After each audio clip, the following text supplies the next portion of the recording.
성도 여러분 안녕하십니까? 9월 15일 주일입니다. 하나님 앞에 예배하는 일에 최선을 다하기를 바랍니다. 오늘 말씀 산책은 민수기 12장이 되겠습니다. 그 중에서 8절을 제가 읽어드리죠. 그와는 내가 대면하여 명백히 말하고 은밀한 말로 하지 아니하며 그는 또 여호와의 형상을 보거늘 너희가 어찌하여 내 종 모세 비방하기를 두려워하지 아니하느냐. 아멘. 모세는 이스라엘의 위대한 지도자였습니다. 그러나 그도 인간이었고 완벽한 존재는 아니었습니다.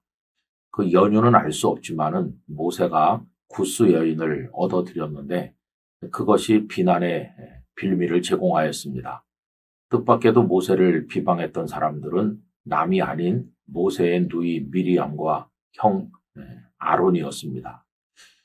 그들이 왜 모세를 비방했는지 정확히 알 수는 없죠. 겉으로 드러난 것은 이스라엘 여인이 아닌 구스 여인을 얻은 것 자체를 잘못한 일이라고 비난을 한 것으로 보이는데 아마 속셈은 모세가 최고 지도자로 있는 것이 못마땅했기 때문일 것입니다. 자신들도 하나님의 종이다. 하나님의 계시를 받는다. 왜 모세만 이스라엘의 지도자이어야 하느냐. 이런 불만이 그 밑에 깔려 있었을 가능성이 있습니다.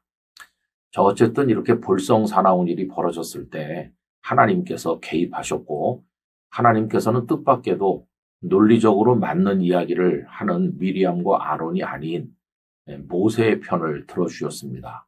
그때 모세는 세상 그 누구보다도 온유해서 일체 대응하지 않고 있었는데 하나님께서 모세의 편을 들어주신 것이죠. 자, 그러면 구스 여인을 얻은 것이 자랑스러운 일은 아니고 어떻게 보면 비방받아 마땅한 일일 수도 있는데 왜 하나님께서는 모세의 손을 들어주셨을까요? 그 이유는 딱 하나였습니다. 그것은 그가 하나님과 친밀하다는 것이었습니다. 하나님께서는 말씀하시기를 일반적으로 선지자들에게 꿈이나 환상으로 계시하신다. 이렇게 하셨습니다. 아마 이것은 미리암과 아론 역시 그러하다는 거죠.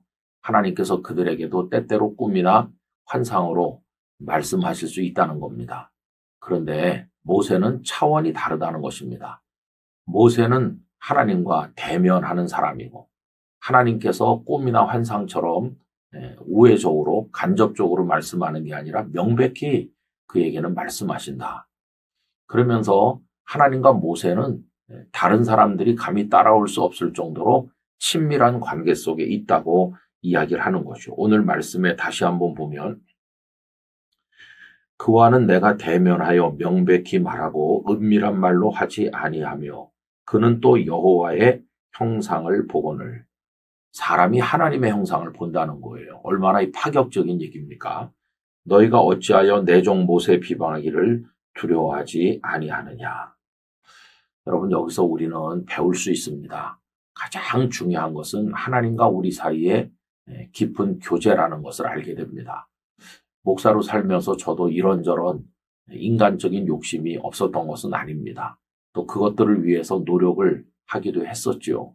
그러나 이제 와서 생각해보면 다른 것들은 다 부수적이거나 부질없는 것이고 가장 중요한 것은 하나님과의 깊은 교제라는 것을 알게 됩니다. 성도 여러분, 참 믿음은 신앙 연조나 직분이 말해주는 게 아닙니다. 하나님과 얼마나 깊은 교제 속에 있는가, 이것이 중요한 것입니다. 하나님을 늘 생각하십시오. 하나님의 뜻을 늘 바라보십시오. 하나님께 깊이 속삭이고 하나님과 교제를 나눠야 됩니다.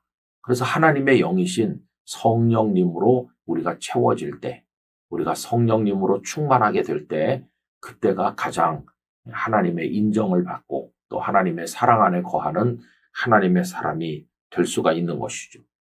그래서 모세는 늘 하나님을 바라보았습니다. 그는 회막에 머물렀고 하나님을 묵상하였고 그리고 시내산에 올라갔을 때는 하나님과 말씀을 나눴음으로 인해서 그의 얼굴에 빛이 나기도 하였습니다. 여러분, 성도가 무엇으로 자신을 빛낼 수 있을까요? 어떤 다른 인간적인 것이 아니라 하나님입니다. 하나님이 함께 계시는 사람은 그 영혼이 빛나고 그 삶이 아름다울 것입니다. 이제 오늘도 하루 종일 하나님으로 우리 마음에 채워지기를 바라는 소원을 가지고 하나님께 기도하시고 하나님을 많이 생각하는 그러한 주일이 되기를 간절히 소망합니다. 전능하신 아버지 하나님, 하나님을 바라보기를 원합니다. 하나님으로 채워지기를 원합니다. 저희들은 무능하고 추하고 더러운 죄인이어서 감히 하나님의 성호를 부를 자격조차 없습니다마는 원하옵건대 저희에게 임하셔서 연약하고 더러운 저희들의 심령을 채워주시옵시고 아버지 하나님과의 깊은 교제를 통하여 하나님의 사람으로 설 수 있도록 은혜를 주옵소서. 오늘 저희 모두가 올려드리는 예배를 통하여 아버지 하나님 영광 받으시옵시고 저희에게 긍휼과 자비의 손길로 은혜와 평강을 주시옵소서. 예수님 이름으로 기도드리옵나이다. 아멘.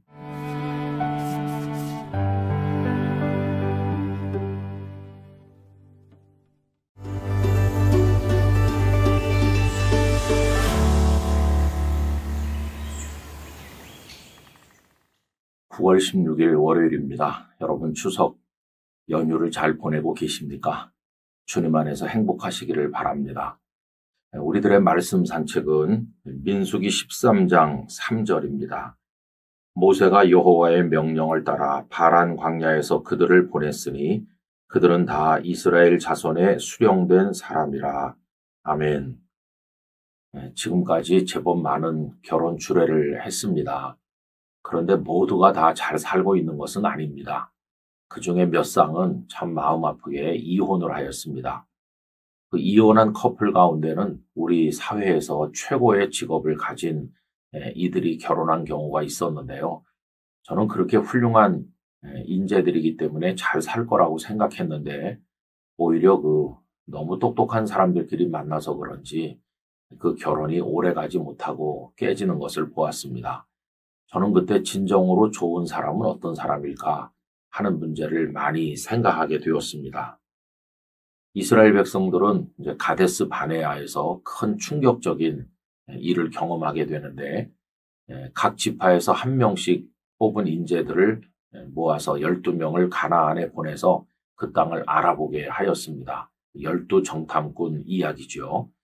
그런데 이들이 돌아와서 얼마나 그 땅을 악평하는 보고를 했는지 우리들은 올라가면 다 죽게 될 것이다. 이렇게 이야기를 하게 됩니다. 그런데 여러분 이들이 누굽니까? 이들은 정말 뽑고 뽑은 인재들입니다. 오늘 읽은 말씀에도 보면은 이스라엘 자손의 수령된 사람이라고 돼 있습니다. 여기 수령이라는 것은 우두머리, 꼭대기 그런 뜻이거든요. 예를 들어서 루벤 지파의 대표는 삼무아였는데 삼무아는 루벤 지파 남자 46,500명 중에서 뽑힌 사람이었으니까 정말 대단한 인재 아니었겠습니까? 아마 그 어머니는 굉장히 기뻐했을 겁니다. 그런데 여러분 14장에 넘어가 보면 그들 중에 10명은 정탐꾼 다녀온 일로 인해서 죽임을 당하게 되는데 그 이유는 땅을 악평하면서 백성들에게 절망을 불어넣었기 때문이죠. 그들의 보고가 이렇습니다. 13장 31절로 33절입니다. 그와 함께 올라갔던 사람들은 이르되 우리는 능히 올라가서 그 백성을 치지 못하리라. 그들은 우리보다 강하니라 하고 이스라엘 자손 앞에서 그 정탐한 땅을 악평하여 이르되 우리가 두루다니며 정탐한 땅은 그 거주민을 삼키는 땅이요 거기서 본 모든 백성은 신장이 장대한 자들이며 거기서 네피림 후손인 아낙 자손의 거인들을 보았나니 우리는 스스로 보기에도 메뚜기 같으니 그들이 보기에도 그와 같았을 것이니라. 이들이 정탐꾼을 갈 때만 해도 우리 아들 대단해 라고 기뻐했던 부모는 이들이 죽게 되었을 때 그 기쁨은 통곡으로 바뀌게 되었을 것입니다. 여러분 진정한 인재는 어떤 사람일까요? 세상이 말하는 인재와 하나님 말씀하는 인재는 다른 것입니다. 여기 정탐꾼 갔던 사람들은 세상적으로 보면 똑똑한 사람, 재주가 많은 사람, 잘난 사람, 용모가 수려한 사람, 이런 사람 아니겠어요? 근데 결국 그들의 종말이 비극이죠. 반면에 하나님 앞에서의 인재는 다른 게 아니라 믿음의 사람입니다. 어차피 우리 사람들은 완벽하지 못하잖아요. 부족함이 많아요. 그 부족을 채울 수 있는 비결은 믿음입니다. 하나님을 신뢰할 때 하나님께서 우리에게 부족을 채워주실 때 우리는 이 세상을 승리할 수 있게 되는 것이죠. 여러분, 믿음의 사람이 되어야 우리는 하나님 앞에 바로 설 수 있습니다. 교회에서 일꾼을 세울 때 혹은 목회자를 청빙할 때도 외견적인 조건을 보는 것을 우선하면 안 되고 이 사람이 믿음의 사람인가 하는 것을 우선해야 됩니다. 우리 자신도 믿음의 인재가 되어야 됩니다. 그럴 때 하나님께서는 우리를 크게 써주실 것입니다. 하나님은 믿음의 사람을 쓰신다. 이것을 꼭 마음에 기억하기를 기원합니다. 존귀하신 아버지 하나님, 저희 자신의 인간적인 여러 조건을 자랑하지 말고 여호와 하나님을 신뢰하는 참 믿음을 주심으로 하나님이 쓰시는 믿음의 인재로 이 세상을 살아가게 하여 주옵소서. 예수님 이름으로 기도하옵나이다. 아멘.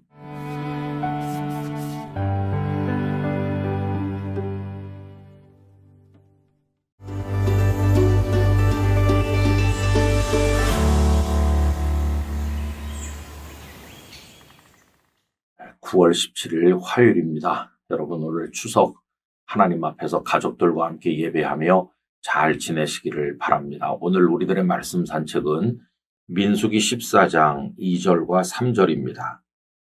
이스라엘 자손이 다 모세와 아론을 원망하며 온 회중이 그들에게 이르되 우리가 애굽 땅에서 죽었거나 이 광야에서 죽었으면 좋았을 것을 어찌하여 여호와가 우리를 그 땅으로 인도하여 칼에 쓰러지게 하려 하는가?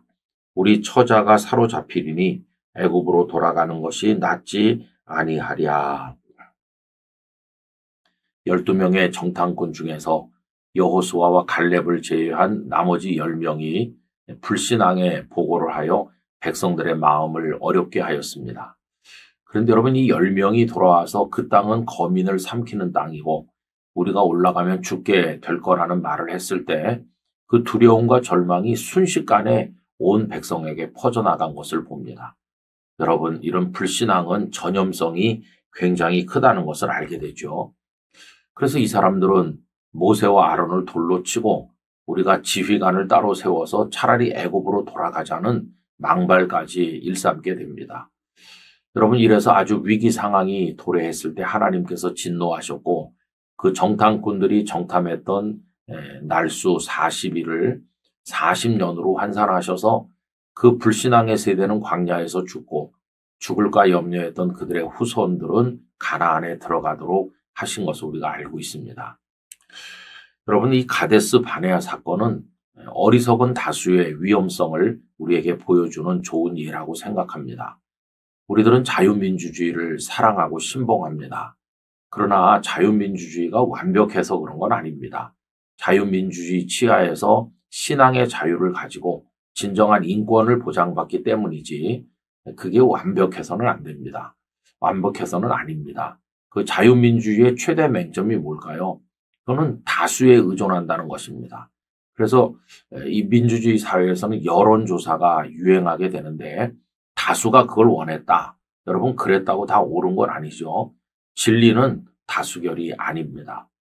그래서 바로 여기에 민주주의의 맹점이 있다는 사실을 우리가 알게 되는 거죠. 우매한 다수는 정말 위험한 것입니다. 오스트리아의 철학자인 칼 포퍼가 열린 사회와 그 적들에서 집단주의의 위험성을 경고하였습니다.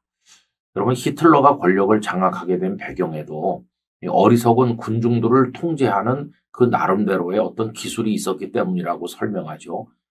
고대 철학자인 플라톤의 국가론에서 얘기하는 사회도 대단히 위험한 것입니다. 어떤 집단주의를 보여주면서 그 안에서 통제되는 인생들의 모습을 이야기하고 있기 때문입니다. 거기 한 개인의 존엄성이나 자유 같은 것은 보장되기가 이제 어려운 것이죠. 여러분, 우리 사회도 그런 부분이 없다고 할 수는 없어요.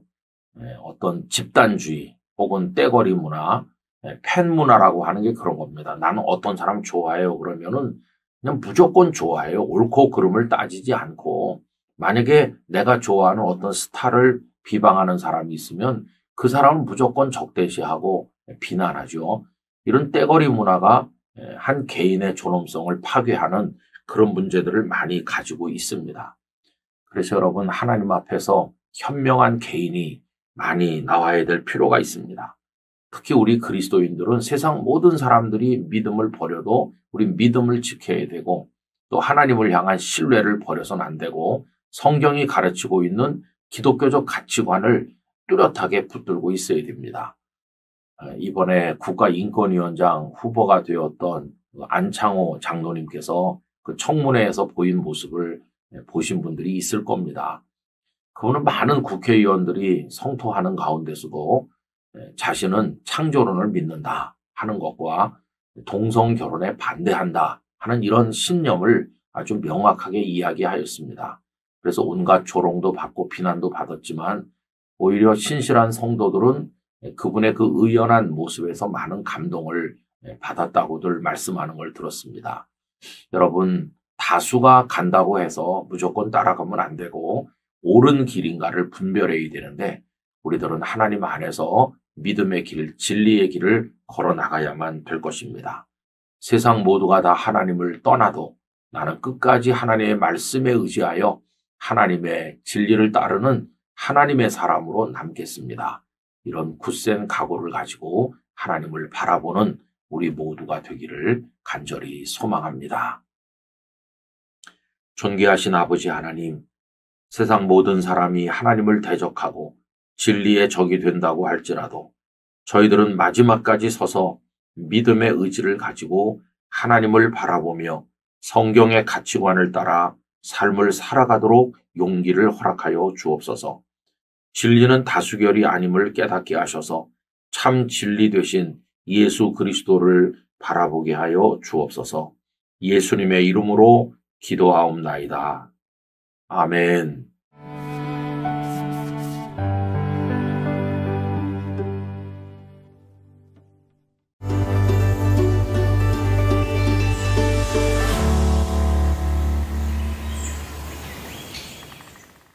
성도 여러분, 잘 지내고 계십니까? 9월 18일 수요일입니다. 추석 연휴가 오늘로써 마무리가 됩니다.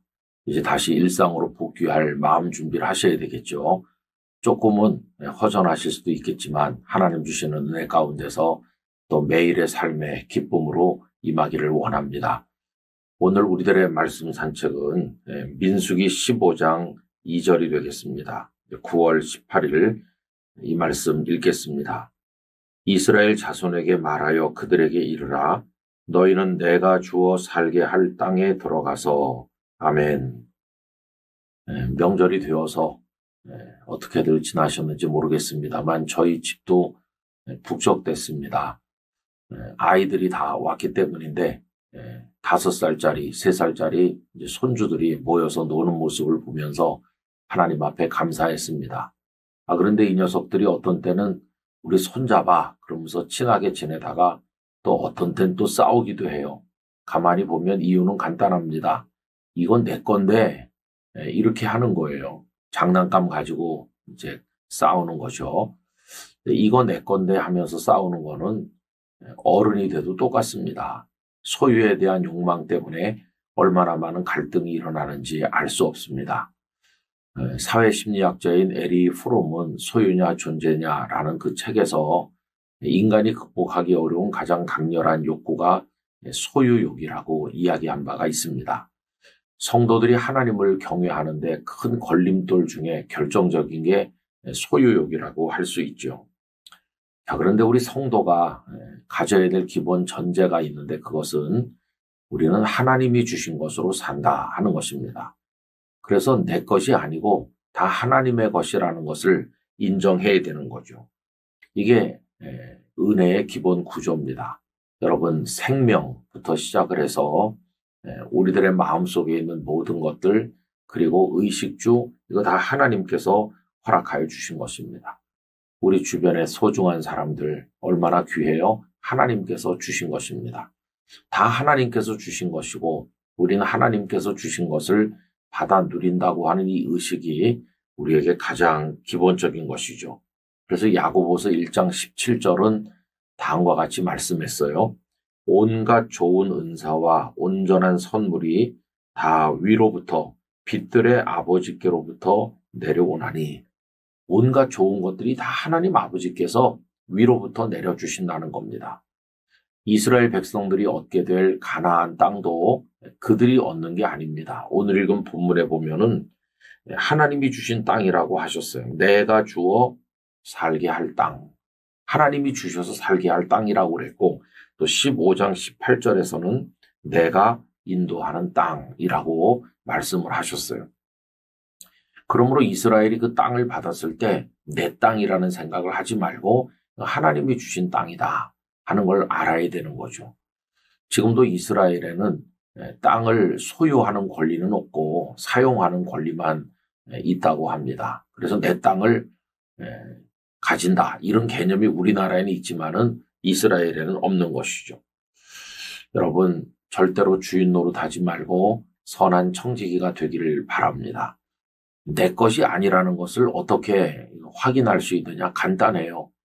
지킬 수 없는 것을 경험하면서 내 것이 아니라는 걸 아는 거죠. 처음부터 내 것이라면 지킬 수도 있어야 되는데 내가 아무리 지키려고 노력을 해도 지킬 수 없는 게 있지 않습니까? 예를 들면 머리숱이 그렇게 많던 사람이 나중에 대머리가 돼요. 아니, 그 많던 머리숱 다 어떻게 써요? 빠지는 걸 뭐 내가 어떡하겠어요? 이게 막을 수가 없는 거예요. 내 거가 아니었던 거죠. 나 머릿결이 좋아, 그렇게 자랑했었지만 나중에는 그거 지키지 못해요. 내 거가 아니었구나 하는 것을 알게 돼요. 여러분, 우리의 생명이 쇠잔해 가는 거, 생명이 내 것이라면 청년 때의 그 펄펄한 생명을 지켜야 되는데 다 못 지키지 않습니까? 세상 모든 게 다 그래요. 그래서 하나님은 주실 때도 있고 또 어떤 된 걸 계속 주시다가 어떤 순간이 오면 도로 찾기도 하십니다. 그러므로 우리들은 아주 간단한 생각으로 정리할 수 있어요. 하나님께서 주신 것을 생각하며 감사한다. 그 다음에는 주신 동안에 기쁨으로 그것을 누린다. 그리고 마지막으로는 언제든지 달라고 하실 때 돌려드릴 준비를 하고 살아간다. 이게 중요한 것입니다. 마지막에 하나님께서 우리의 생명을 도로 찾으실 때 우리의 생명까지도 하나님 앞에 드리는 마음으로 우리가 응답하게 될 것이고, 그때는 영원한 생명을 덧입혀 주실 것입니다. 여러분, 오늘 이제 추석 연휴가 마무리되는 날인데 모든 게 하나님으로부터 왔고 하나님의 것임을 고백하면서 오늘의 삶을 살고 우리의 평생도 그 믿음의 근거 위에 살아가기를 간절히 원합니다. 모든 것의 주인이신 아버지 하나님, 저희들은 주인이 아님을 고백합니다. 저희는 하나님께서 주신 것을 누리는 청지기일 뿐입니다. 생명도, 사랑하는 사람들도, 의식주의 환경들도 다 그렇습니다. 어리석어서 내 것이라고 주장하며 하나님 앞에 고집스럽게 살고 다른 이에 대해서 여유가 없었던 저희들을 용서하여 주시옵시고, 이제 원하옵건대 모든 사람에게 너그럽게 하시고 무엇보다 하나님 앞에서 청지기로 살아가면서 주신 동안에 감사하며 누리고 언제든지 되돌려 드릴 수 있는 마음의 준비 속에 살아가게 하여 주옵소서. 출타하셨던 성도들이 삶의 터전으로 오늘 많이 돌아오실 터인데 복잡한 교통편에 안전함을 주시고 또 우리 교회 선교팀이 많이 나갔는데 잘 오실 수 있도록 은혜 내려 주옵소서. 예수님 이름으로 기도하옵나이다. 아멘.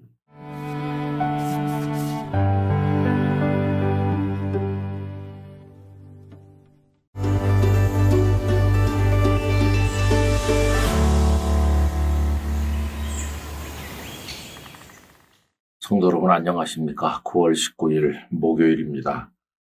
연휴가 끝났고 오늘부터 다시 일상으로 되돌아오게 됩니다. 여러분들의 매일매일의 삶에 순간순간 하나님의 은혜가 임하시기를 바랍니다. 오늘 우리들의 말씀 산책은 민수기 16장에 도달하였습니다. 어떤 교회에서 연말 당회가 열리게 되었습니다. 목사님께서 내년도 우리 교회 표어는 이렇게 정하였습니다. 라고 말씀을 드렸는데 한 장로님께서 왜 교회표를 목사님만 정하십니까? 저도 집에서 정해왔습니다. 그러면서 어떤 표 하나를 제시했다는 겁니다.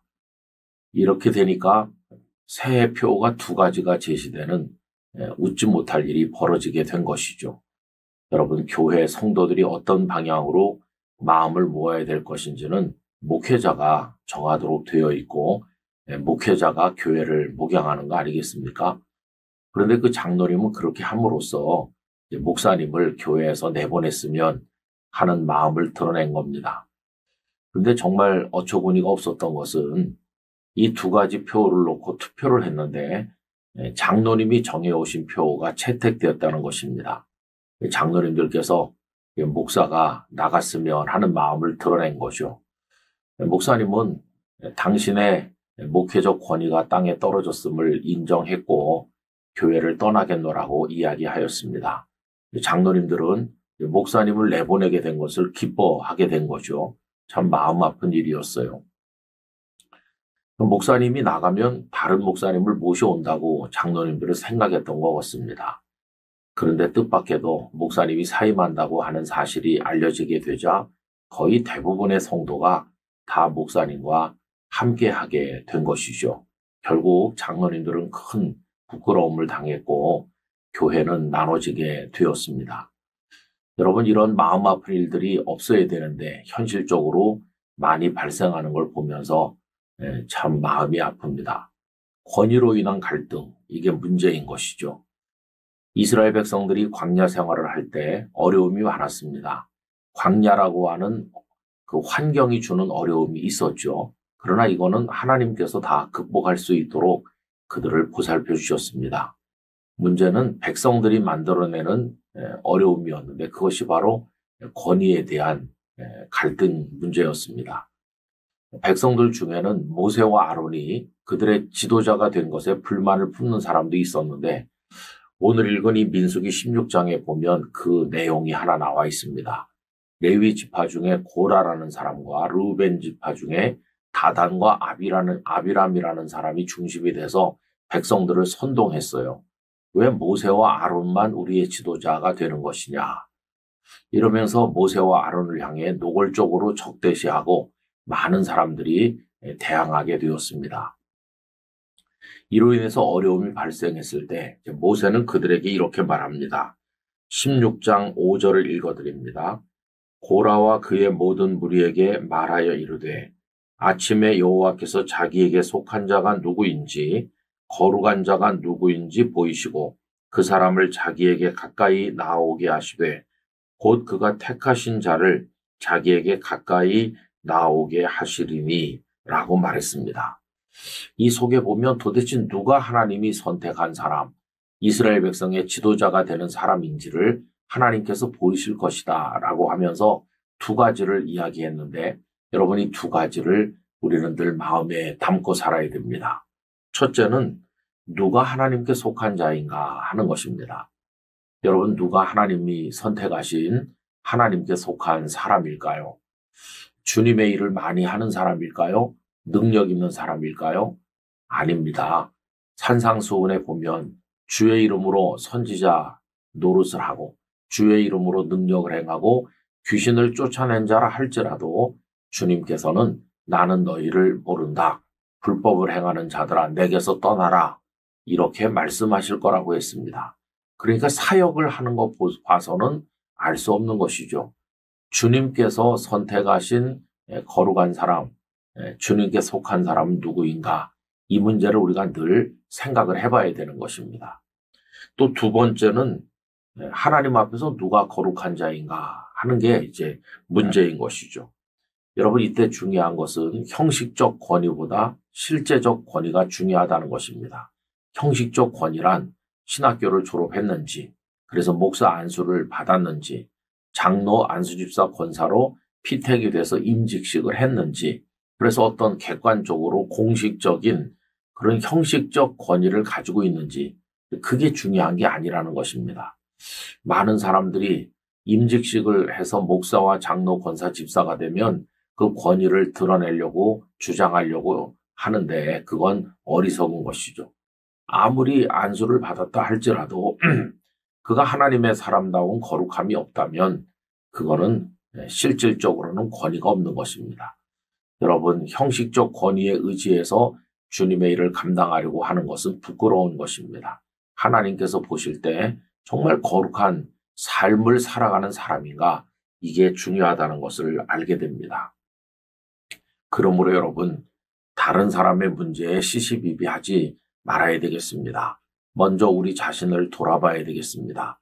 내가 하나님께 속한 사람이 맞는지, 내가 하나님 앞에서 거룩한 사람인지 여기에 집중한다면 우리는 훨씬 더 올바른 신앙생활을 할 수 있을 것이라고 생각합니다. 하나님께 속했는지, 그리고 하나님 앞에 거룩한 사람인지, 우리 여기에만 집중하면서 하나님의 뜻을 따르는 성도가 되기를 간절히 소원합니다. 아버지 하나님, 쓸데없는 권위로 인한 갈등이 우리 주변에 너무도 많이 벌어지는 것을 보면서 아픔을 느끼고 있습니다. 원하옵건대 저희는 그러한 권위적 갈등에, 권위로 인한 갈등에 휩쓸리지 않게 되기를 원합니다. 하나님께 속한 사람이 되게 하시고 하나님 앞에 거룩한 사람으로 살아갈 수 있도록 저희의 마음을 다스려 주시옵소서. 예수님 이름으로 기도하옵나이다. 아멘.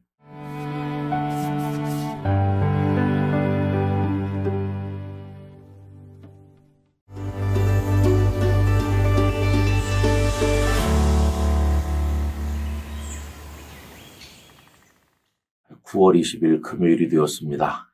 오늘 우리들의 말씀 산책은 민수기 17장 8절입니다.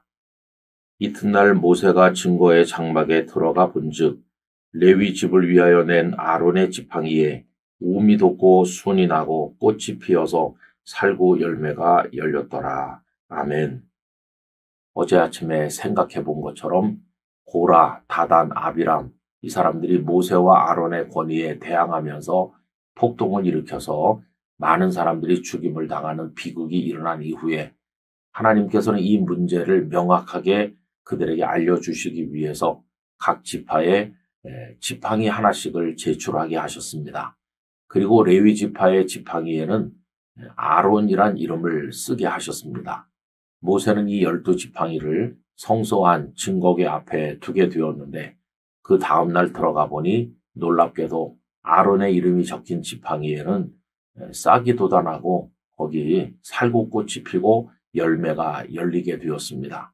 이를 통해서 하나님께서는 어느 지파 누구를 선택하셨는가를 명확하게 보이셨는데 모세와 아론의 선택이 하나님으로부터 온 것임을 명확하게 알려주신 것이죠.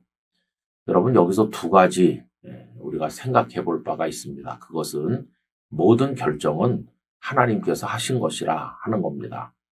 모세나 아론이 선택된 것은 그들에게 무슨 특별한 자질이 있어서가 아닙니다. 하나님께서 선택하신 것이죠. 그러므로 흠을 잡자면 얼마든지 말할 수 있어요. 금송아지 우상을 만드는데 앞장섰던 아론 같은 사람이 어떻게 제사장이 되겠느냐, 이렇게 말하면 다 말이 되는 겁니다. 모세도 흠이 없는 사람은 아니잖아요. 그런데도 불구하고 그들이 지도자가 된 것은 하나님께서 선택하셨기 때문이었어요. 하나님이 정하셨기 때문에 그 권위를 따르라 하는 말씀이 그 속에 들어있는 겁니다. 두 번째 의미는 뭐냐 하면, 여러분, 그들이 제출한 지팡이는 살아있는 나무가 아니지 않습니까? 베어져서 말라버린, 그래서 지팡이로 쓰는 나무 토막에 불과한데 거기서 생명의 꽃이 피고 열매가 열렸다는 것은 아무리 자격이 없고 연약해도 하나님이 선택하시면 거기 능력이 나타난다 하는 것을 알려주는 겁니다. 모세나 아론이 부족함이 많다 하더라도 하나님이 택하시고 쓰신다면 얼마든지 그 역할을 감당할 수 있다는 것이죠. 여러분, 은혜가 무엇입니까? 자격 없는 자에게 베풀어 주시는 겁니다. 우리가 의인이기 때문에 하나님의 자녀된 것이 아니고 다 죄인이고 희망이 없지만 하나님께서 우리들을 붙드시고 은혜를 주신 것이죠. 기독교가 다른 종교와 다른 점에 대해서 열띤 토론이 벌어졌을 때 C.S. 루이스가 기독교의 특징은 신이신 그분이 희망 없는 죄인인 인간의 몸을 입고 오셔서 인간들을 위해 죽어주신 은혜라고 한마디로 요약했다고 합니다. 그렇습니다. 은혜가 임하면 연약한 사람들도 하나님의 도구가 될 수 있는 것이죠. 미국에서 주차장 건축회사로 아주 유명한 티마스의 대표인 하형농 목사님이란 분이 계십니다. 이분은 부산 용호동의 나환자촌에서 목회하는 목사님의 아들로 태어났는데 그 용호동의 나환자촌이 아주 오래된 것이죠. 지금은 용호동이 개발되면서 기장 쪽으로 그곳에 있던 교회도 옮기고 사람들이 다 흩어졌습니다마는 옛날에는 부산에서 유명한 나환자촌이었습니다. 제가 부산에 갔을 때만 해도 그곳에 나환자 교회가 있었거든요.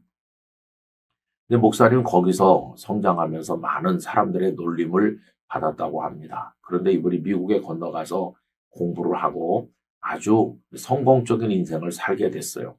그래서 자부심이 대단했다고 합니다. 그런데 33살밖에 안 된 어느 날 고속도로에서 그분은 쓰러지게 되었죠. 알고 보니까 심장에 치명적인 병이 온 것이었습니다. 심실빈맥이었다고 그래요. 의사는 심장 이식 외에는 당신에게 희망이 없다. 이 소식을 듣고 정말 절망의 나락으로 떨어진 거죠. 마른 막대기가 된 거예요. 자신이 얼마나 보잘것없는가를 알게 됐는데 하나님을 전적으로 의지하자 하나님의 은혜가 임했고 그분은 그때부터 새로운 인생을 하나님의 은혜 가운데 살아가게 되었다는 것입니다. 여러분, 우리도 마른 막대기와 같습니다. 그러나 하나님이 택하시고 하나님이 은혜를 주신다면 우리도 하나님을 위해서 살아갈 수 있는 사람이 될 수가 있는 것이죠. 모든 건 하나님께서 결정하시는 것입니다. 비록 우리가 연약하다고 해도 낭망하지 말고 하나님의 뜻을 바라보는 마음으로 오늘 우리에게 주어진 사명을 감당해야만 될 것입니다. 그런 마음으로 남을 존중하고 우리 자신을 귀하게 여기면서 우리 모두 하나님의 뜻을 이루어 가기를 간절히 원합니다. 아버지 하나님, 모세와 아론은 자격이 있는 자가 아니었습니다. 다 흠이 많았으나 하나님이 선택하신 것이 첫째요. 둘째로는 그들에게 은혜를 베푸심으로 마른 막대기와 같은 그들이 하나님이 주신 사명을 감당할 수 있게 되었습니다. 오늘 저희들도 하나님의 선택에 순종하며 하나님의 은혜를 사모하며 주어진 삶을 하나님의 사람으로 살아가게 하여 주옵소서. 예수님 이름으로 기도 올리옵나이다. 아멘.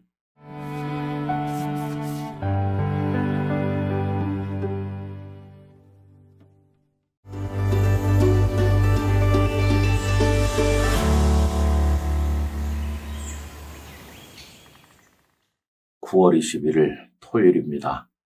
오늘 잘 준비하셔서 내일 하나님께 아름다운 예배로 영광을 돌리시기를 바랍니다.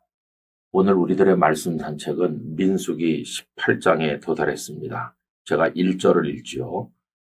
여호와께서 아론에게 이르시되 너와 네 아들들과 네 조상의 가문은 성소에 대한 죄를 함께 담당할 것이요 너와 네 아들들은 너희의 제사장 직분에 대한 죄를 함께 담당할 것이니라.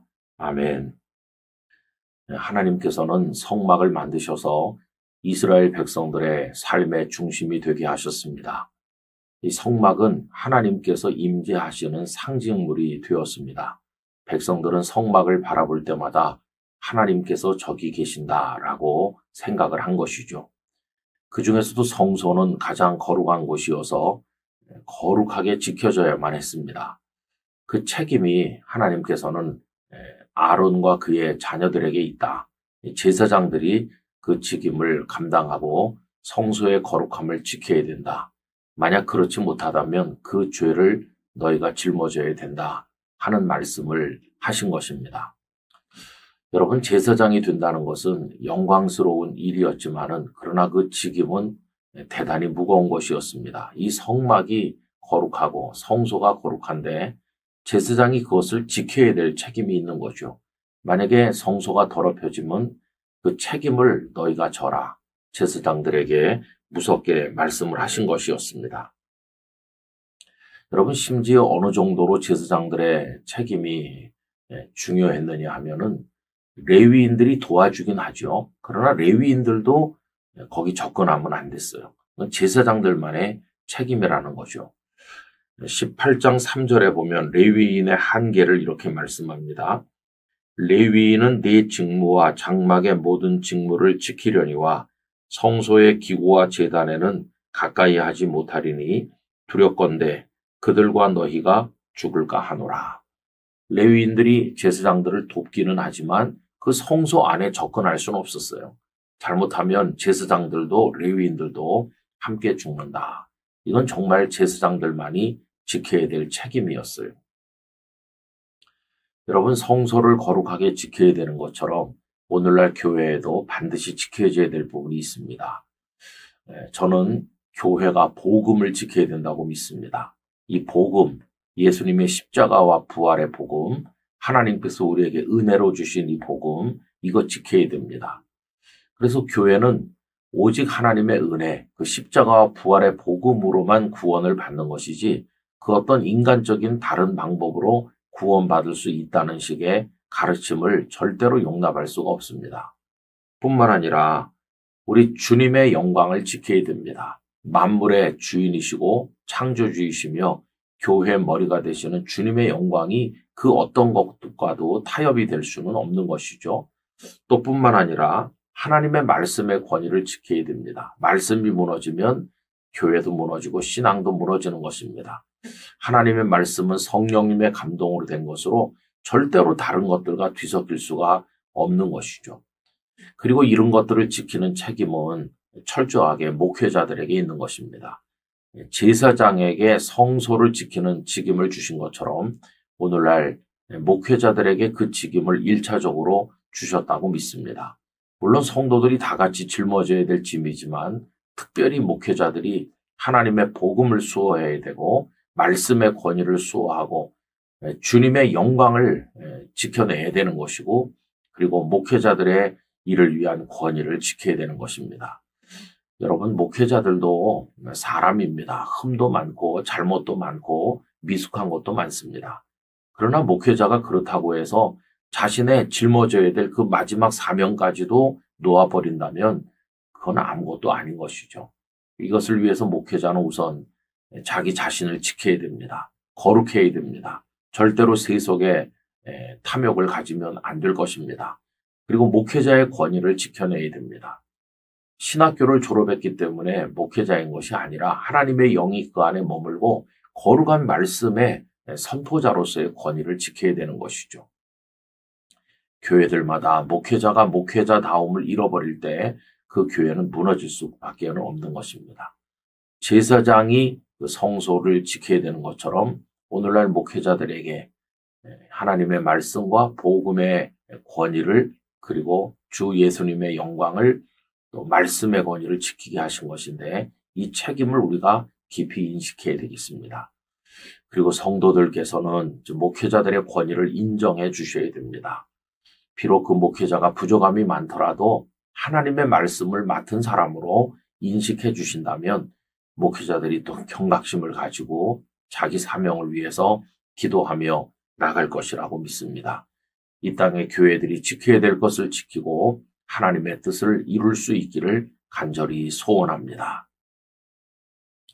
거룩하신 아버지 하나님, 아론과 그 가족들에게 하나님의 거룩한 성소를 지킬 사명을 주신 것처럼 오늘 이 땅의 교회들이 지켜야 될 것이 있고 그 1차적인 책임을 목회자들에게 주신 것을 생각합니다. 하나님, 세속의 물결 앞에 무너지지 않게 하시고 마땅히 지켜야 될 것을 지켜 하나님의 영광을 교회의 교회다움을 복음의 그 능력을 지켜나갈 수 있도록 은혜를 주옵소서. 이 땅의 목회자들에게 거룩한 권위를 덧입혀 주시옵소서. 예수님의 이름으로 기도하옵나이다. 아멘.